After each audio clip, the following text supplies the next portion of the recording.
विजयवाला लाखों रुपए मालियत से नस्ब किए जाने वाला वाटर फिल्ट्रेशन प्लांट नाकारा बन गया। इमारत खस्ता हाली का शिकार तो दूसरी तरफ मशीनरी भी गायब होने लगी। मजीद जानते अपने रिपोर्टर राना एडी प्रिंस की इस रिपोर्ट में।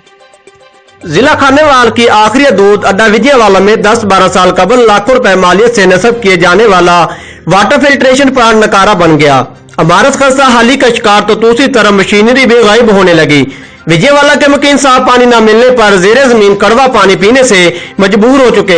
जहर आलूद पानी पीने से मकीन मोजी अमराज में मुब्तला हो रहे हैं। उन्होंने बताया कि हमने बहुत बार गांव के जुम्मादारान, मुंतखब नुमाइंदगान और इंतजामिया खानेवाल को आगाह किया, लेकिन कोई सुनवाई न हुई। उन्होंने मुंतखब नुमाइंदगान, डिप्टी कमिश्नर खानेवाल आगा ज़ैद शिराजी को वाटर फिल्ट्रेशन प्लांट को असर नो मुरम्मत करवा के बहाल करवाने का मुतालबा किया ताकि पीने के साफ पानी मुयसर हो सके। राना एडी प्रिंस, जियो एक्सप्रेस न्यूज, अड्डा चौक कलां, खानेवाल।